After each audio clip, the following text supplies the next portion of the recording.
Boa noite, meus irmãos. A paz do Senhor Jesus. Como foi teu dia hoje, seu trabalho? Foram bem? O sol, a temperatura, foram bem? Maravilha, Deus é bom. Deus é bom e sabe amar, sabe perdoar, sabe cuidar, sabe zelar. Deus é muito bom. Mais uma vez nós estamos aqui, pela graça, pela misericórdia de Deus, pelo amor de Deus, com mais essa oportunidade de a gente cultuar a Deus, de louvar, nos apresentar a Deus a nossa vida, o nosso corpo em louvor, em adoração ao Senhor. Amém? Quero desejar a paz do Senhor para os irmãos que estão nos assistindo pela live, que o Senhor possa abençoar vocês em nome de Jesus. Queridos, em Salmo 51, foi uma passagem que Deus tocou no meu coração. E Deus só fala comigo na noite, né? À noite e durante o dia, fico sem saber o que fazer, mas quando chega a noite, aí Deus tocou no meu coração sobre esta palavra, Salmo 51. Eu até coloquei um tema nessa passagem. Deixa eu ver aqui. Olha o tema dessa passagem. O perigo do relaxamento espiritual. O relaxamento espiritual é um perigo para a nossa vida. É uma das coisas que a gente precisa tomar muito cuidado quando nós estamos relaxados espiritualmente. E às vezes as coisas acontecem contra nossas vidas e a gente não está nem percebendo o que está acontecendo. E o relaxamento espiritual é onde vem a frieza espiritual, onde vem o desânimo espiritual, porque nós vivemos um mundo e a gente sabe que existe guerra no mundo espiritual.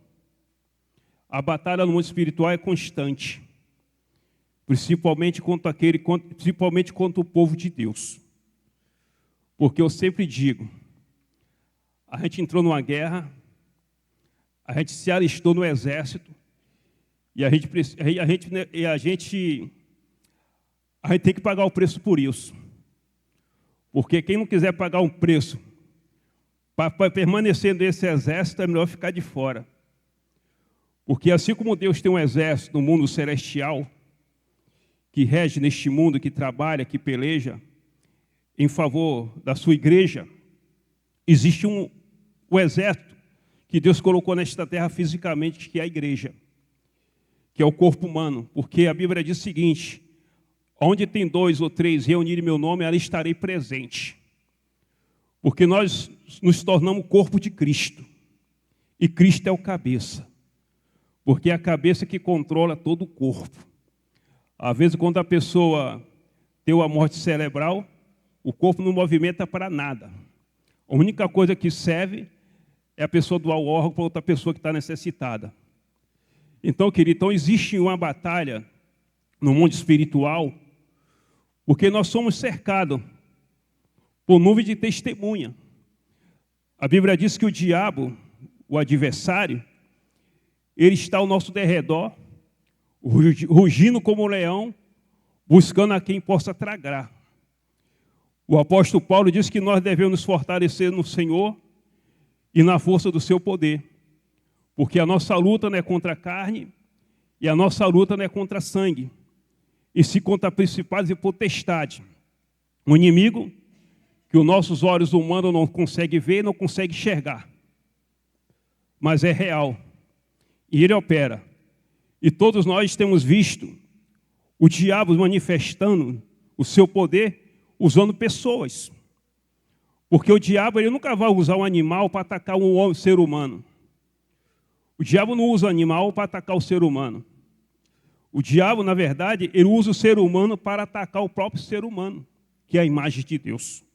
A imagem que Deus criou, o diabo ele usa para um destruir ao outro.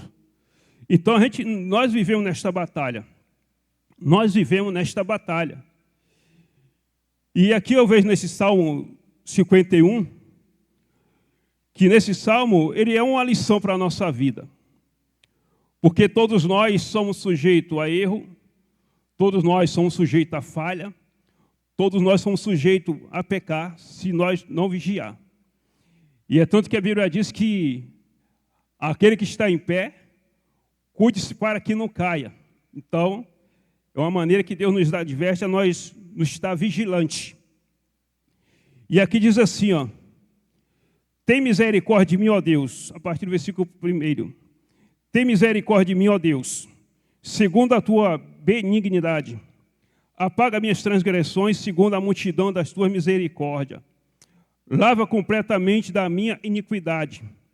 Purifica-me do meu pecado, porque eu conheço as minhas transgressões, e o meu pecado está sempre perto diante de mim. Contra ti somente pequei, e fiz o que era mal à tua vista, para que seja justificado quando falares, e puro quando julgares. Eis que em iniquidade fui formado, e em pecado me concebeu minha mãe. Eis que ama a verdade no íntimo e no oculto, me fez conhecer a sabedoria. Purifica-me com ensopo, e ficarei puro. Lava-me e ficarei mais branco do que a neve. Faz-me ouvir o júbilo e a alegria, para que goze os ossos que tu quebraste. Esconde a tua face do meu pecado, dos meus pecados, e apaga todas as minhas iniquidades. Cria em mim, ó Deus, um coração puro, e renova em mim um espírito reto. Não me lance fora da tua presença, e não retire de mim o teu espírito. Torna a dar-me a alegria da tua salvação. Sustém-me com um espírito voluntário. Então ensinarei os transgressores o teu caminho, e os pecadores a ti se converterão. Amém? Vamos orar a Deus. Senhor Deus, nós somos gratos pela tua presença, porque a tua presença, ó Deus, está neste lugar. Porque a tua presença que nos conduz a este lugar, estar aqui celebrando, estar aqui, ó Deus, adorando o teu nome, Senhor. Porque o Senhor é um Deus que é digno de honra, digno de glória, digno de louvor e de adoração. E estamos aqui, ó Deus, para ouvir a tua palavra, para ouvir a tua voz, para que o Senhor venha falar conosco, porque o nosso coração anseia em ouvir a tua voz. Nós não conseguiremos viver neste mundo sem a tua palavra, sem a tua voz, sem a tua direção. Em nome de Jesus, Deus. Amém, querido? Esse salmo é um salmo que é uma grande lição desse salmo, que fala sobre o pecado de Davi, quando ele possuiu a Betseba. Querido, a gente sabe que a gente temos um Deus que é supremo, um Deus que é santo, um Deus que é puro, um Deus que é incomparável. A gente não tem como comparar a Deus. Então, a gente sabe que Deus é um Deus santo. Porque quando a gente vê que quando Moisés estava no deserto, que ele vê aquela sarça ardendo em chama, e quando Moisés ele sente aquela curiosidade, porque aquela sarça chamou a atenção de Moisés, porque era ardia em chama, mas a sarça não se consumia. Moisés ele se voltou para ver aquela sarça.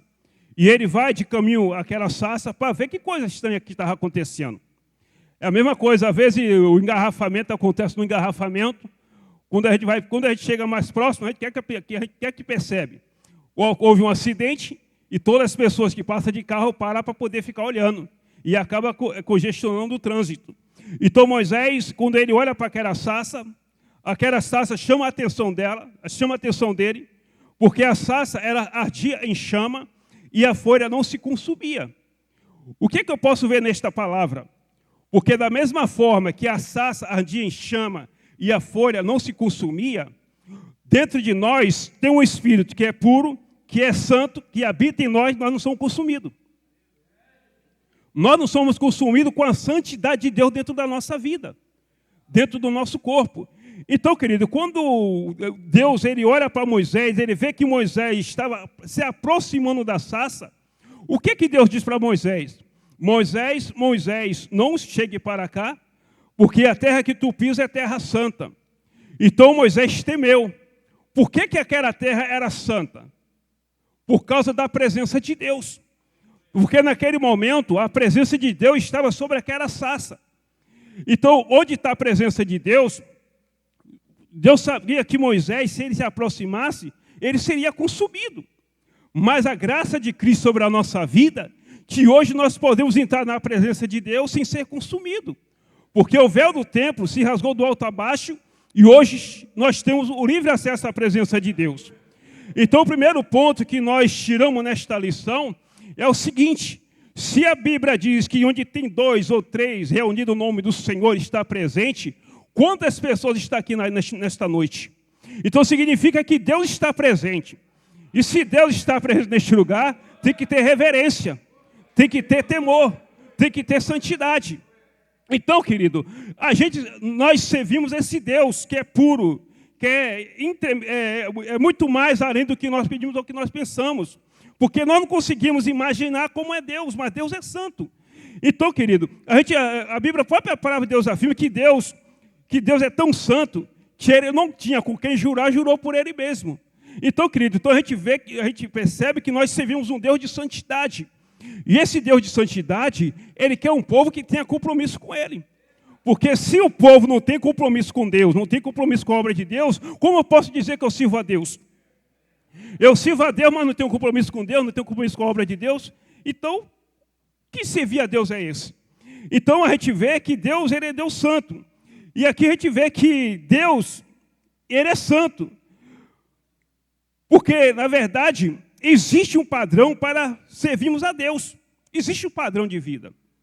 Porque quando Deus chama o povo no deserto, que Deus escreve as tábuas da lei, ali estava estabelecida para o povo de Israel o padrão de vida que o povo precisava viver. O meu padrão de vida é esse aqui, ó. Você precisa seguir isso aqui. Então, querido, a gente tem um padrão de vida para a gente poder servir a Deus. Que padrão de vida é esse? É viver uma vida de santidade. A própria palavra de Deus afirma que o apóstolo Pedro, que nós devemos ser santos porque Cristo é santo. Então, a gente, se servimos um Deus que é santo, nós não podemos viver neste mundo de qualquer maneira, de qualquer jeito. Então, é preciso nós viver uma vida de santidade.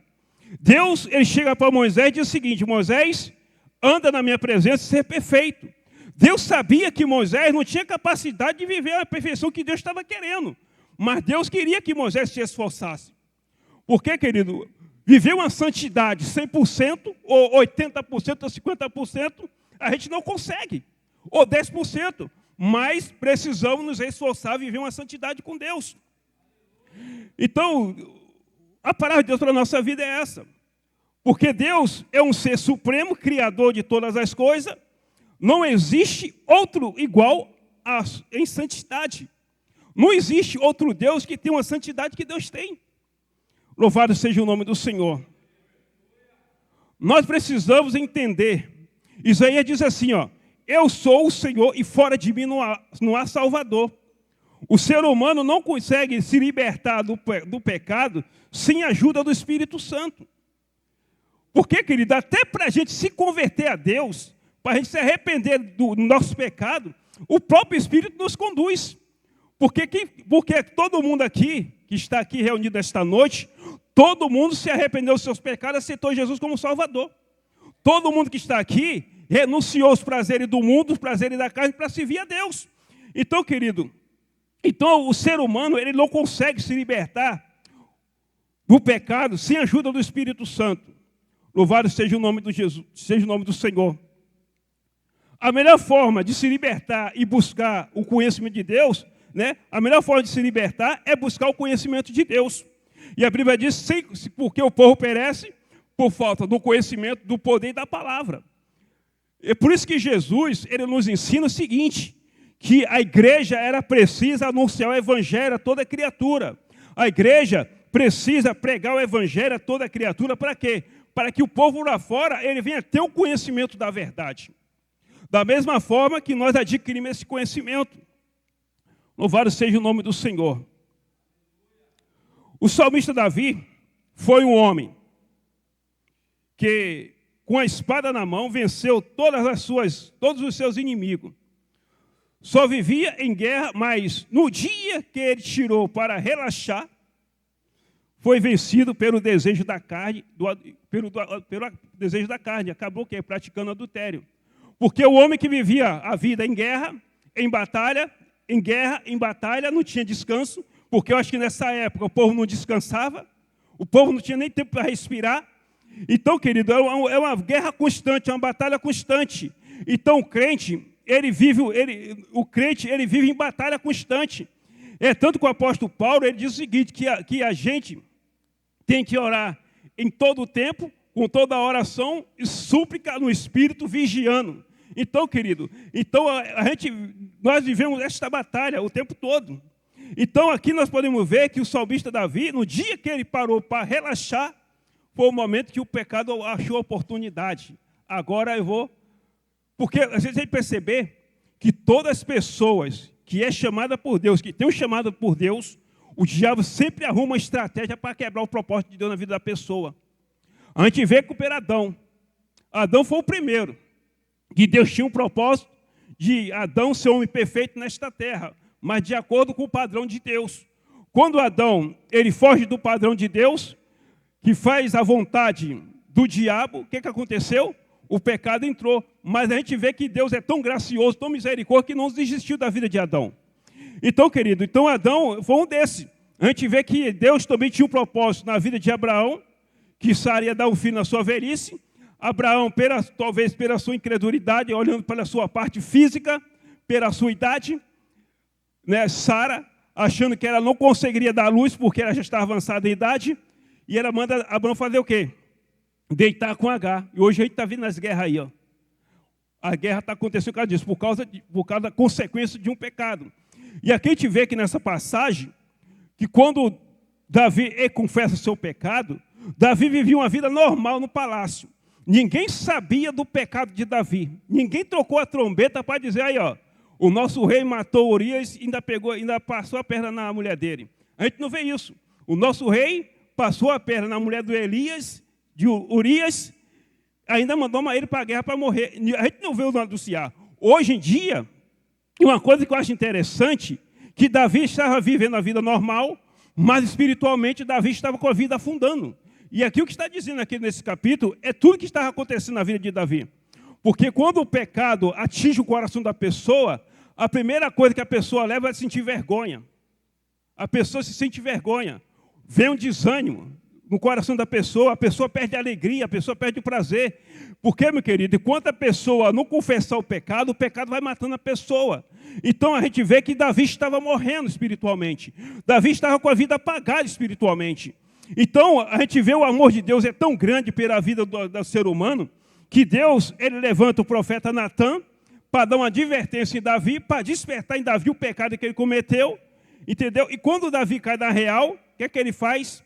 Aqui ele diz assim, ó, tem misericórdia de mim, ó Deus, segundo a tua benignidade, apaga minhas transgressões, segundo a multidão da sua misericórdia. Então, aqui ele diz assim, ó, contra ti, somente contra ti pequei, fiz o que era mal aos teus olhos. E hoje, querido, então a gente vê que Deus levanta Natã para dar uma correção de Davi. Eu acho interessante que Natã, ele não corrige Davi no meio do povo, no meio da congregação. Natã corrige Davi num gabinete, num lugar particular, entre ele e Deus. Então, querido, aqui a gente vê que Deus jamais vai fazer algo para envergonhar a pessoa. O que é interessante é quando a pessoa ela cometeu um ato, um delito, que Deus usa uma pessoa para corrigir, para chamar atenção, para levar aquela pessoa a sentir o arrependimento. Hoje é diferente. As pessoas não aceitam, as pessoas se justificam do seu pecado e querem viver no pecado. Então aqui a gente vê que Davi, quando ele é confrontado, a primeira coisa que caiu na vida de Davi foi a escama. A escama do pecado caiu, porque o pecado, querido, ele tem um peso muito grande. O pecado tem um peso muito grande, querido, que nenhum ser humano pode suportar. O peso é tão grande que o próprio Cristo carregou uma cruz nas suas costas, porque todos os nossos pecados estavam sobre aquela cruz. Jesus, ele levou o nosso pecado sobre aquela cruz. Então, querido, o pecado ele tem um peso que nenhum ser humano pode suportar. E além do mais, o pecado, ele traz uma consequência terrível na vida da pessoa. Porque o pecado, querido, ele vem para destruir. Ele vem para acabar. É tanto que a Bíblia diz que o diabo veio para matar e para destruir. Jesus veio para dar vida e vida abundante. Então a gente vê que Davi, algo que Deus se agrada de Davi era isso. Porque Davi, ele reconhecia os seus erros. Quando Deus advertiu Adão, lá no Jardim do Éden, Adão botou culpa, foi Eva. Eva foi a serpente. Mas aqui é diferente. Davi disse, olha, não foi Betseba, foi eu. Foi eu que pequei. Eu aceito a minha culpa. Eu aceito. Foi eu que cometi o pecado. Foi eu. Então Davi, ele assume a culpa do seu pecado. Davi não bota a culpa na mulher, mas ele assumiu a sua culpa. Então, querido, isso agradou o coração de Deus, porque outra coisa que a gente vê, porque mesmo que a gente venha cometer algo errado ou algo do padrão de Deus, sabemos nós que a consequência vem na nossa vida. A pessoa, ela vai pagar, Deus vai perdoar o pecado, Deus apaga o pecado, Deus larga no lago de esquecimento, mas a consequência as pessoas sofrem por causa disso. Então aqui Davi, ele pede para Deus, lava-me completamente da minha iniquidade, purifica-me do meu pecado. Então Deus começa a pedir a Davi para quê? Para que Deus venha lavar as suas vestes. E a Bíblia diz o seguinte, que bem-aventurado aquele que lava suas vestes no sangue do Cordeiro, porque esse terá direito à árvore da vida. Então, querido, as nossas vestes, ela precisa ser lavada, porque o pecado, para ser apagado, ele precisa ser confessado. Antes de eu me converter, não sei se eu estava, eu não era convertido ainda. Naquele dia eu não vivia bebendo, mas bebia alguma coisa. Aí teve, perto lá de casa, tinha um quiosque. Ô, pastor. Aí no quiosque tinha uma sinucazinha lá. Aí só que eu estava brigando sinuca, só que aconteceu o seguinte. O rapaz, uma ficha perdeu, eu falei com o rapaz botou a culpa em mim. O que acontece? Aí ele veio e me deu um soco. Aí o que aconteceu? Aí eu fui, né, na época eu treinava karatê, aí fui para casa rapidinho pegar o meu munchaku. Aí o cara veio com o facão, eu desisti.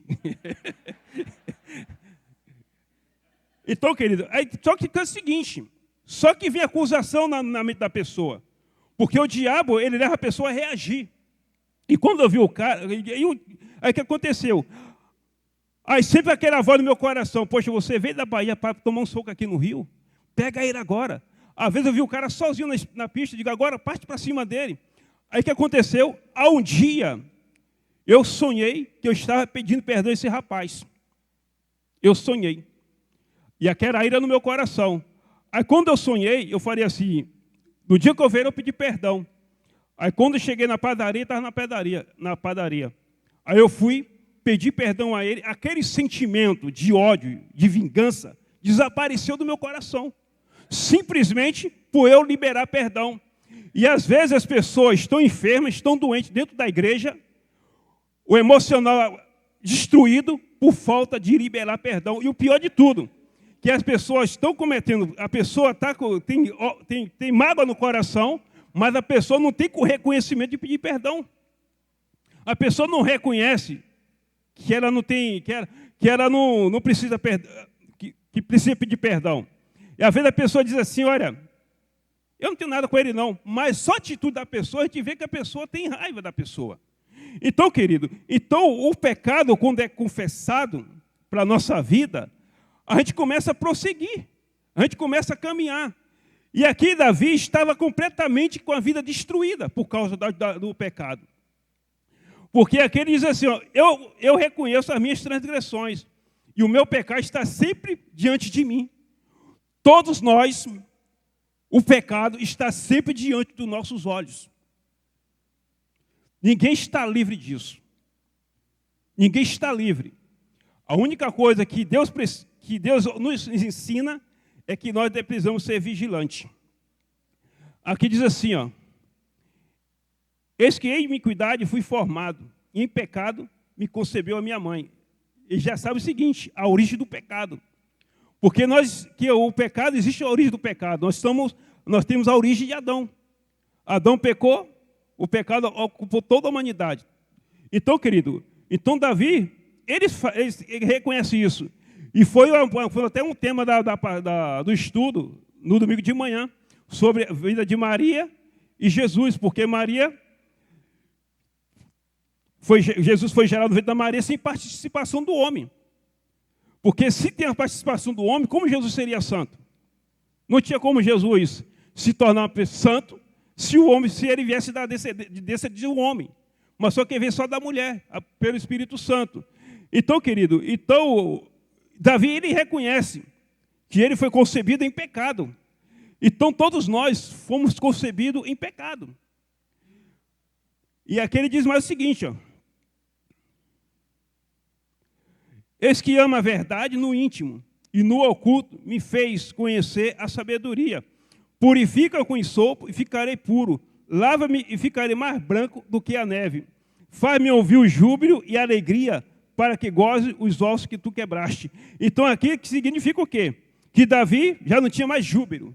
Davi já não cantava, Davi não tinha mais alegria, e o pecado ele vem para nos tirar de nós a alegria. O pecado vem tirar de nós a alegria. Mas Davi, ele reconhecendo a misericórdia, a graça de Deus, ele se humilha diante do Senhor, pedindo para Deus lavar ele, pedindo para Deus purificar, pedindo para Deus, dar ele mais alegria, dar mais alegria, mais prazer de fazer as coisas do Senhor. E ele pede para Deus esconder a sua face dos seus pecados, e apagar todas as minhas iniquidades. Crie em mim, ó Deus, um coração puro e renove em mim um espírito reto. É uma das coisas que nós precisamos buscar de Deus. Um coração puro, um espírito reto. A Bíblia diz que aquele que não se tornar como uma criança não pode entrar no reino do céu. Por quê? Porque a criança tem um coração puro. Uma criança, meu querido, botar aqui, ela pode brigar na mesma da hora. Menos de 5 minutos, tá toda a amizade, volta tudo de novo. A gente é diferente. Se a gente brigar com a pessoa, aquilo ali acabou com a vida da pessoa. É ele lá e eu cá. Já não faz parte do meu convívio. Então, querido, para a gente viver diante de Deus, existe um padrão de vida espiritual. Qual o padrão de vida que nós estamos seguindo? Louvado seja o nome do Senhor.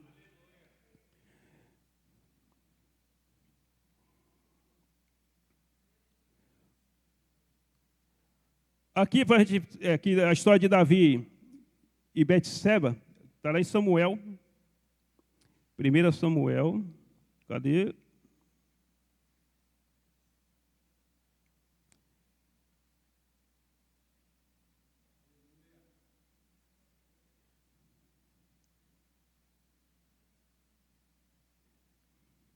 eu ver aqui. Louvado seja o nome do Senhor. Acho que 2 Samuel 12, se não estiver enganado. Natan repreende Davi.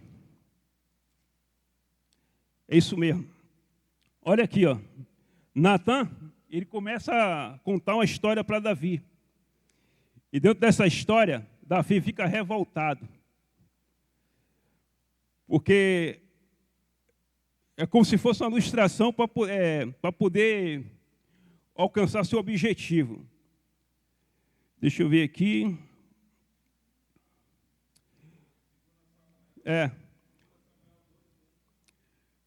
Pastor Denilson, leia para mim, pastor Denilson. Por favor.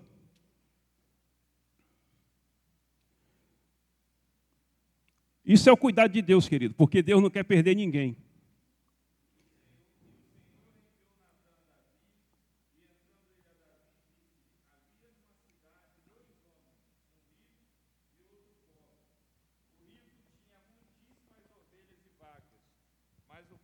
Não tinha coisa nenhuma, senão uma pequena cordeira que comprara e criara. E ele havia crescido com ele e com seus filhos. Vai até o versículo 7. Igualmente, do seu bocado comia e do seu corpo bebia, e dormia em seu regaço e a tinha como filha. E vindo um viajante ao homem rico, deixou este de tomar das suas ovelhas e das suas vacas para guisar para o viajante que viera a ele, e tomou a cordeira do homem pobre e a preparou para o homem que viera a ele. Então o furor de Davi se acendeu em grande maneira contra aquele homem, e disse a Natã: vive o Senhor, que digno de morte é o homem que fez isso. E pela cordeira tornará a dar o quadruplicado, porque fez tal coisa, e porque não se compadeceu. Então disse Natã a Davi: tu és este homem, assim diz o Senhor, Deus de Israel, eu te ungi rei sobre Israel, e eu te livrei das mãos de Saul. Agora lê o 8 e o 9 para você ver. Olha só. E te dei a casa de teu senhor e as mulheres de teu senhor em teu seio, e também te dei a casa de Israel e de Judá. E se isto é pouco, mais te acrescentaria tais e tais coisas. O 9 diz assim, ó: por que, pois, desprezasse a palavra do Senhor, fazendo mal diante dos seus olhos? A Urias, o heteu, feriste a espada, e a sua mulher tomaste por mulher, e a ele o mataste com a espada dos filhos de Amon. Entendeu, querido? Deus deu tudo para Davi. Deus deu tudo. Não precisava Davi fazer nada disso. Porque Deus ainda poderia acrescentar mais coisa para ele se ele quisesse. E assim é a nossa vida. Deus, ele nos dá tudo para a nossa vida. Deus dá para o homem, né? Uma mulher. E Deus dá para a mulher um homem. Então, querido, é o bastante Deus para a nossa vida. Então, Davi, ele foi muito mais além. Ele procurou o caminho errado. E às vezes as pessoas procuram o caminho errado. A gente vê que por causa desse pecado, a casa de Davi sofreu. O irmão violentou a irmã, o outro irmão se rebelou contra Davi. E quando acontece no nosso dia a dia? Quanto ministério tem acabado? Essa parte de Davi aqui, esse pecado, é o que tem acontecido dentro da própria igreja, querido. A gente viu uma notícia aí, não viu? Teve uma notícia dessa aí do pastor, o filho, mulher, a nora, envolvendo aí tudo. Então, querido, é algo que a gente precisa entender o seguinte: todos nós precisamos ficar vigilantes. Neste mundo, crente não pode viver uma vida relaxada. Crente tem que estar orando o tempo todo, tem que estar vigiando. Tem que estar vigiando o tempo todo. Porque Davi, ele teve um ponto principal, foi a humildade de reconhecer que ele pecou, que ele errou. E ele precisava. Uma das passagens que a gente vê quando a gente vai ler em Coríntios 11 da ceia, a Bíblia diz o seguinte, que examine, pois, o homem a si mesmo, antes de comer o cálice do Senhor, antes de comer o pão e beber do cálice. O homem tem que se examinar. Precisamos nos examinar. Como é que está a minha vida com Deus? Como é que está meu relacionamento com Deus? Como é que está? Porque, querido, a nossa vida é um piscar de olho. O nosso irmão Paulo, no domingo de manhã, estava aqui conosco. À noite foi internado. Menos de 8 dias foi o quê? Sepultado. A nossa vida é um piscar de olho. A nossa vida é como um vapor de fumaça. Sobe e logo desaparece. Então, por isso que a gente precisa viver uma vida de vigilância o tempo todo.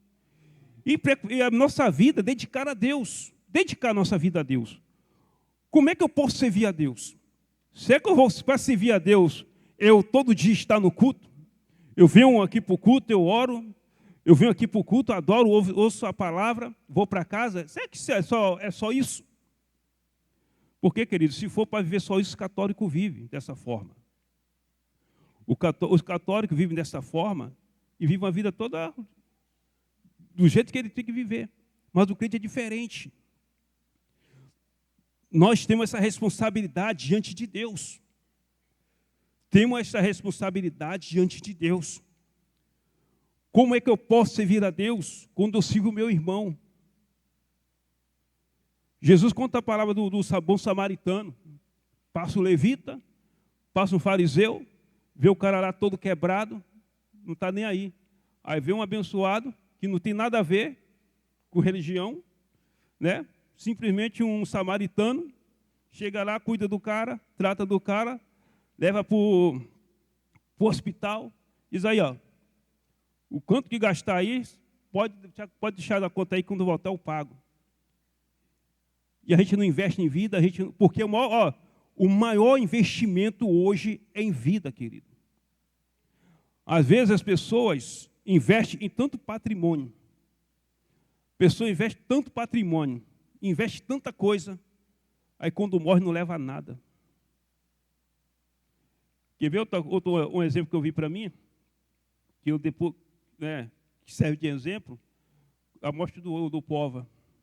Tem um carro abençoado, e quando passava na frente da casa dele, via aquele carro abençoado lá, aquele carrão bonitão. Cadê o homem para dirigir o carro? Ficou para quem aquele carro? Não conseguiu levar. Não conseguiu levar. A mesma coisa sou eu. Todos nós somos dessa forma. Tudo que nós temos, Deus que deu. E se Deus nos levar, vai ficar aqui na terra. Não vai ficar, a gente não vai conseguir levar. É por isso que eu não fico apegado a carro. Se eu tiver de botar 10 pessoas dentro do carro, eu boto. Não quero nem saber. Entendeu? Se quebrar, Deus me dá condições. Porque quando eu tinha bicicleta, às vezes não tinha nem condições de consertar a bicicleta. Hoje eu tenho um carro e Deus me dá essa condição de manter o carro. A bicicleta que eu tinha, quase não tinha condição de manter. Que era o gasto da bicicleta é muito inferior. Hoje eu tenho um carro, Deus consegue fazer eu manter o carro. Então, meu querido, tudo que tenho tem que servir meus irmãos. Tem que servir. Para que eu vou querer me tornar uma pessoa milionária, rico, um empresário, se eu não puder ajudar meus irmãos? É melhor Deus me levar do que fazer isso. Então, porque nós estamos, a igreja de Cristo, querido, é uma família. Nós somos uma família de Deus. Qual é a família que não tem problema? Na época, na minha família, era 13 pessoas. Era 7 homens e 6 mulheres. A gente só vivia em briga. Mas vai um adversário, um inimigo, uma pessoa batendo nos meus irmãos. Aí a pancada estancava. Entendeu? Porque eu defendia a minha família. Família é para defender família. E hoje a gente vê os irmãos, um atacando o outro. Pastores usando o Facebook, usando o Facebook, o YouTube. Um criticando o outro, falando mal do outro, mas não tem coragem de chegar na casa da pessoa e dizer assim, olha, eu quero conversar contigo, no particular. E chegar no particular, conversar com a pessoa, repreender. Não. As pessoas hoje usam as redes sociais para poder humilhar outra pessoa. Então, querido, a igreja de Cristo é uma família. E roupa lavada, roupa suja se lava em casa. Todos nós aqui vamos ter problema. Vai ter desentendimento um com o outro. Mas entendemos o seguinte, que nós estamos em Cristo, precisamos nos entender. Porque o reino do céu, entendeu? Não tem divisão no reino do céu. Jesus não vai chegar assim, ó, que a própria diz, que ele próprio falou, que na minha casa há muitas moradas, vou preparar o lugar. Aí o pastor Gilvan não se dá com o pastor Denilson, vou preparar essa casa aqui para ele, Denilson do outro lado. Não, querido, a igreja é o corpo de Cristo. E o corpo de Cristo não existe divisão. Quando teve divisão no céu, o que Deus fez? Olha, diabo, sai fora. Deus fez logo a limpa. Deus tirou toda a sujeira. Então a igreja era precisa viver em santidade e viver no padrão estabelecido por Deus. E o padrão que Deus deixou é isso aqui, ó. É a palavra de Deus. Quando buscamos o conhecimento, conhecereis a verdade, e a verdade vos libertará. E através da palavra é que vai nos aproximar de Deus e um dos outros. Porque se eu não consigo amar meu irmão a quem eu estou vendo, como posso dizer que eu amo a Deus? Então, querido, o pecado, ele tem a consequência. Mas tem cura. O pecado a gente trata igual pressão alta. Né, Ronan? Pressão alta para a medicina não tem cura, mas tem controle. O crente tem que tratar o pecado com pressão alta. Não tem cura para o pecado, mas tem controle. Eu controlar meus sentimentos, eu controlar as minhas emoções. E a Bíblia diz que a gente não pode apresentar o nosso corpo ao pecado como instrumento de iniquidade. Nenhum membro do nosso corpo. Se a gente for ver aqui deixa eu ver a hora, viu, pastor? Aqui em Romanos 6, para a gente terminar, olha aqui, ó, a receita para a nossa vida, para podermos viver uma vida com Deus.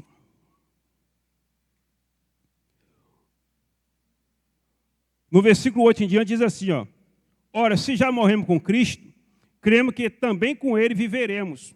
Sabemos que, tendo sido Cristo ressuscitado dentre os mortos, já não morre a morte, mas não, já não morre a morte, não mais tem domínio sobre ele. Pois quanto a ter morrido de uma vez, morreu para o pecado, mas quanto a ter vivido, viva para Deus. Assim também vós considerai-vos certamente mortos para o pecado, como vivo diante de Deus, em Cristo Jesus nosso Senhor. Não reine, portanto, o pecado em vossos corpos mortal, para obedecerdes em suas concupiscências. Olha só, versículo 12 e 13. Nem tampouco apresentei os vossos membros ao pecado como instrumento de iniquidade, mas apresentai-vos a Deus como vivo dentro dos mortos, e os vossos membros a Deus como instrumento de justiça. A minha boca tem que anunciar Jesus. Os meus pés têm que levar meu corpo a anunciar Jesus. As minhas mãos têm que ser mãos ungidas para orar e a pessoa ser curada. Porque Jesus falou que coloca a mão sobre os enfermos e serão curados. Coloca a mão sobre o oprimido e será liberto. No nome dele nós podemos expulsar demônio. Então, querido, os nossos corpos é para servir a Deus, não servir o pecado. Então, esta é a palavra que eu quero deixar para a gente nesta noite. Que os nossos corpos sirvam a Deus, não servir o pecado. O pecado já não faz parte da nossa vida. O pecado não tem mais domínio sobre nós, porque nós não estamos debaixo da lei, mas debaixo da graça de Cristo. Então, querido, através de Cristo Jesus na nossa vida, nós temos força para vencer o pecado. Por causa de quê? Porque José, lá no Egito, não tinha o Espírito de Deus na vida dele, tinha o conhecimento de Deus, por causa de Abraão, de Isaac e de Jacó, e a gente vê que quando ele vai parar no Egito, a gente vê a atitude de José diferente de Davi. Quando Potifar coloca José para ser governador do Egito, para administrar o Egito, que ele começa a prosperar, aí abençoado da mulher de Potifar, coloca a mão, eita rapaz, aquele escravo ali, o cara é saradão, hein? Aquele escravo ali é muito bonito, vou agarrar aquele escravo. Então a gente vê que quando o José está num palácio sozinho, daqui a pouco a mulher, ai José, deita comigo. Editor, tu acha que eu vou fazer uma coisa dessa?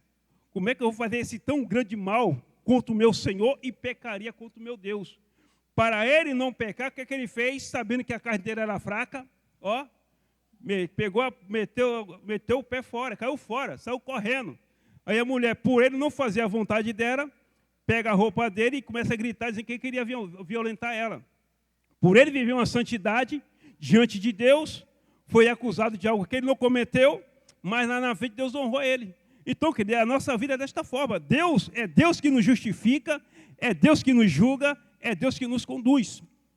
Então, eu quero deixar essa para o nosso coração nesta noite. Que sejamos vigilantes e cuidado com o relaxamento. O relaxamento, quando vem, é um perigo. Amém, querido? Que Deus possa abençoar.